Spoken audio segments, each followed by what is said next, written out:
अमरावती महानगरपालिकेमध्ये भाजप शिवसेनेतील युतीसाठी शिवसेनेनं काही अटी घातल्याची सूत्रांची माहिती आहे। भाजप सेना युतीसाठी अमरावतीमध्ये दोन्ही पक्षांच्या नेत्यांची बैठक झाली आहे। या बैठकीची इनसाइड स्टोरी आता एबीपी माझाच्या हाती लागली आहे। या आधीच्या बैठकीमध्ये शिवसेनेनं 25 जागांची मागणी केली होती, पण आता झालेल्या बैठकीमध्ये 18 जागा तर पाहिजेच अशी भूमिकाही मांडण्यात आली आहे। त्याबरोबरच आमदार रवी राणांच्या युवा स्वाभिमानी पार्टी युतीमध्ये नको, मात्र भाजप स्वाभिमानी पार्टीला सोबत घेणार असल्याची माहिती आहे। त्यामुळे अमरावतीमध्ये युतीसाठी शिवसेनेनं घातलेल्या अटी या भाजपला मान्य होणार का असा सवाल आहे। आज भाजप शिवसेना नेत्यांची जागा वाटपासंदर्भामध्ये अंतिम बैठक ही देखील पार पडणार आहे आणि याच संदर्भामध्ये आपण चर्चा करूयात, माहिती जाणून घेऊयात। आमचे प्रतिनिधी प्रणय निर्बाण सध्या आपल्या सोबत आहेत।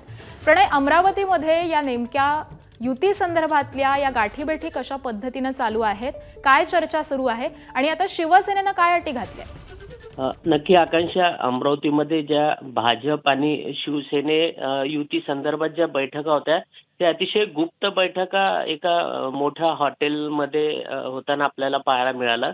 विशेष करून 20 डिसेंबरला ही शेवटची यांची बैठक झालेली आहे आणि आज जागा वाटपाची अंतिम बैठक या नेत्यांमध्ये होणार आहे। अतिशय गुप्त बैठक भाजप आणि शिवसेना करते। याची जी इनसाइड स्टोरी अशी आहे की शिवसेनेने आधी सुरुवातीला 25 जागेची मागणी केली होती, पण नंतर जेव्हा 20 डिसेंबरला बैठक झाली तेव्हा त्यांनी शेवटी सांगितलं की 18 जागा ह्या आम्हाला लागणारच आहे, कारण हे 18 शिवसैनिक आमचे कट्टर शिवसैनिक आहेत जे त्यांनी आयुष्य शिवसेनेमध्ये घातलेलं आहे। त्यामुळे एक युती नाही झाली तरी चालेल, परंतु हे 18 जागा तर आम्हाला कोणत्याही परिस्थितीमध्ये हव्या आहे अशी मागणी केली। आणि दुसरी जी मागणी केली होती ती अशी की आमदार रवी राणा यांचा युवा स्वाभिमान पार्टी ही आपल्या युतीमध्ये